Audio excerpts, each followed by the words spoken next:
You may take them for granted, but your teeth are a marvel. They break up all your food over the course of your life, while being strong enough to withstand breakage themselves. And they're formed using only the raw materials from the food they grind down in the first place. What's behind their impressive strength? Teeth rely on an ingenious structure that makes them both hard and tough. Hardness can be thought of as the ability to resist a crack from starting, while toughness is what stops the crack from spreading. Very few materials have both properties.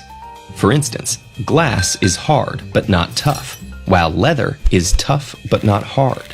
Teeth manage both by having two layers: a hard external cap of enamel made up almost entirely of a calcium phosphate, and beneath it, a tougher layer of dentin, partly formed from organic fibers that make it flexible. This amazing structure is created by two types of cells: ameloblasts that secrete enamel and odontoblasts that secrete dentin. As they form teeth, odontoblasts move inward, while ameloblasts move out and slough off when they hit the surface.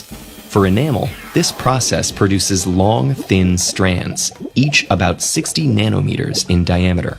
That's 1/1000th the width of a human hair.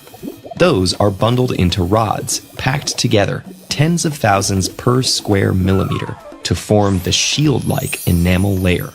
Once this process is finished, your enamel can't repair itself again, because all the cells that make it are lost. So we're lucky that enamel can't be easily destroyed. Odontoblasts use a more complex process, but unlike ameloblasts, they stick around, continuing to secrete dentin throughout your life. Despite the differences in teeth across the mammalian order, the underlying process of tooth growth is the same whether it's for lions, kangaroos, elephants, or us. What changes is how nature sculpts the shape of the tooth, altering the folding and growth patterns to suit the distinct diets of different species. Cows have flat molar teeth with parallel ridges for grinding tough grasses. Cats have sharp-crested molars, like blades, for shearing meat and sinew. Pigs have blunt, thick ones, useful for crushing hard roots and seeds. The myriad molars of modern mammals can be traced back to a common form called tribosphenic, which first appeared during the dinosaur age. In the 19th century, paleontologist Edward Drinker Cope developed the basic model for how this form evolved. He hypothesized that it started with a cone-like tooth, as we see in many fishes, amphibians, and reptiles. Small cusps were then added, so the tooth had 3 in a row, aligned front to back, and connected by crests. Over time, the cusps were pushed out of line to make triangular crowns. Adjacent teeth formed a continuous zigzag of crests for slicing and dicing. A low shelf then formed at the back of each set of teeth, which became a platform for crushing. As Cope realized, the tribosphenic molar served as the jumping-off point for the radiation of specialized forms to follow, each shaped by evolutionary needs. Straighten the crests and remove the shelf, and you've got the conveniently bladed teeth of cats and dogs.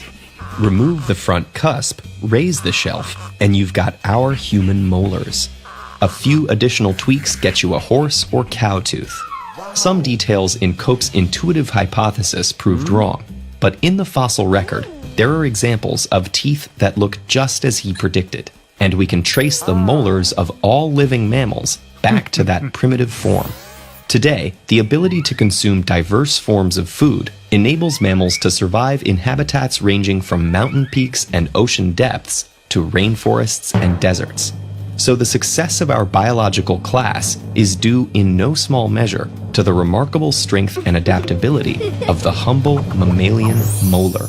TED-Ed is a nonprofit.